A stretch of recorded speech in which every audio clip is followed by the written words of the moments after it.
تعالوا بقى النهارده نعمل الايس كريم، حاجه كده يا جماعه خطيره. الحر اللي احنا فيه ده بجد محتاج الايس كريم الايام دي. طب تعالوا نعمل بقى ايس كريم المانجا، قد ايه كريمي خالص وبجد بجد خطير. هنعمل ايس كريم المانجا بالفانيليا، وكمان هنعمل ايس كريم الشوكولاته بالاوريو.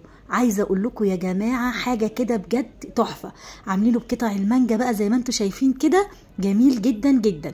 ولا يا جماعه بقى ايس كريم الشوكولاته بالاوريو بقى وبالشوكولاته المبشوره، يا جماعه خطير ومتماسك وحاجه كده بجد تحفه. طب يلا بينا نسمي بالله ونصلي على رسول الله ونشوف عملنا الايس كريم الرهيب ده ازاي. طبعا حبايبي زي ما انتم عارفين احنا الايام دي في موسم المانجا، وبصراحه كده المانجا السنه دي نازله متوفره وسعرها كويس.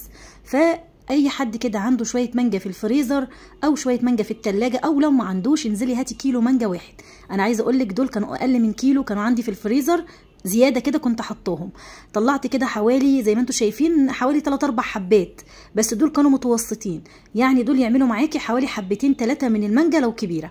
طيب زي ما انتم شايفين انا هنا خدتها قشرتها بس علشان الايس كريم يطلع معاكي مظبوط ومتماسك، وكمان يديكي المطه الحلوه زي الايس كريم اللي بيجي من بره كده، اللي بيجي من الاماكن الفخمه الحلوه وجميل جدا، وتقولي ازاي يعني يعملوه.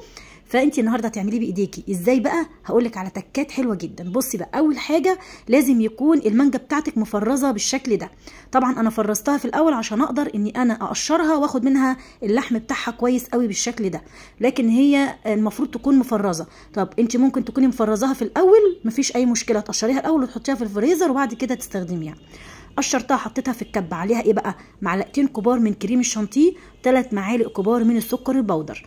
طيب الكريم الشانتيه طبعا هنا هيديها كده فوليوم معانا والطعم هيبقى جميل، والسكر هنا السكر بودر هيدينا المطه اللي انتوا شايفينها هنا للايس كريم، وبيخلي الايس كريم بقى ناعم جدا معانا. وزي ما انتوا شايفين بصوا واخدين بالكم كده، تحسوا ان هو بيمط معانا كده ومش مخرز وناعم جدا وكريمي خالص زي ما انتوا شايفين. طيب خلاص كده بعد ما ضربنا ايس كريم المانجا زي ما انتوا شايفين كده، وبقى معانا بوريه خالص وما شاء الله جميل وناعم جدا جدا. وعايزه اقول لكم بجد في المرحله دي هو اصلا ساقع ومتلج، ريحته بجد خطيره والله، طعمه بجد مفيش احسن من كده. هبدا بقى كده اعبي نص الكوبايات بالشكل ده واسويها، وابدا اخبطها كده على الرخامه علشان تستوى كويس. وهبدا كده بقى ايه، نيجي هنا نعمل ايس كريم الفانيليا. هحط هنا ايه بقى في البوله، عندي هنا نص كوبايه من الكريم الشانتيه الخام، هحط عليه من 2 ل3 كبار من السكر، والسكر هنا اختياري، انت بتدوقي الايس كريم بتاعك وبراحتك.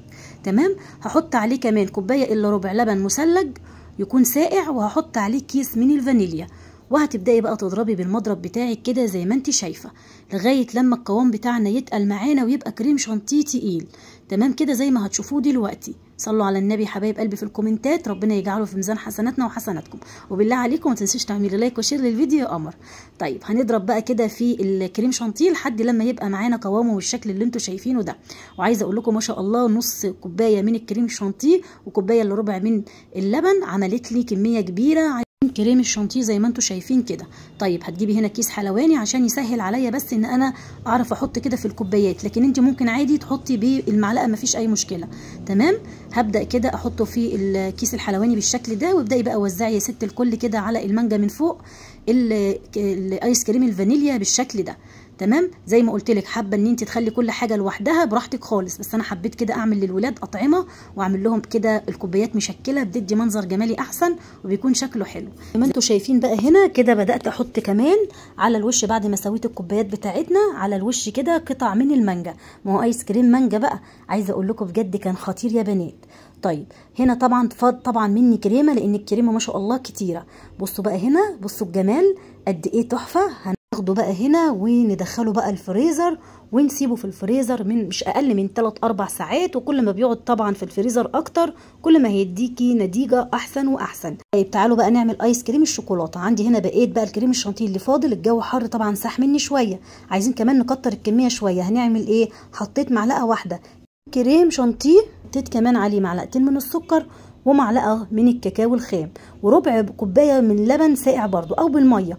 تمام. وهتبداي تضربي تاني لحد لما تلاقي القوام رجع تقل معاكي تاني كده. وكل ده طبعا ببقيه الكريمه ما شاء الله عملت معانا كميه كبيره اللي احنا عملناها، يعني كل اللي احنا استخدمناه هنقول ايه كوبايه الا ربع مثلا كريم شانتيه كوبايه من الحليب.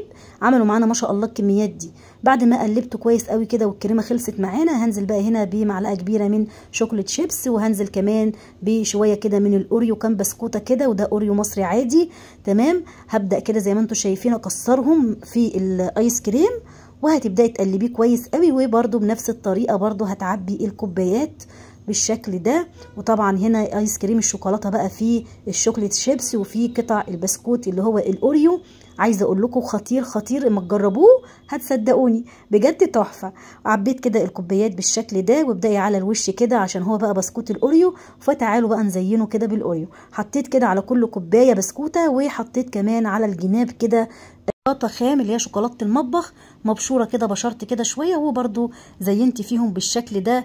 عايزه اقول لكم بقى لما جمت بقى الايس كريم مع الشوكولاته والاوريو بقى كده في النص مع الشوكليت شيبس، حاجه كده يا جماعه فوق الخيال. انا عايزه اقول لكم الحاجات دي لو بتتجاب من بره، الحاجه النظيفه دي الاصلي ومعموله باللبن، شوف انت هتجيبيها بالشيء الفلاني. شوف انت بقى عملتي لاولادك حاجه نظيفه، حاجه صحيه وتحفه. هناخده برده في الفريزر لمده 3-4 ساعات، وبعد 4 ساعات هنا خرج معانا. وعايزه اقول لكم كان خطير. بصوا بقى، بس المانجا ولا كمان الاوريو بالشوكولاته او الشوكولاته بالاوريو بجد تحفه.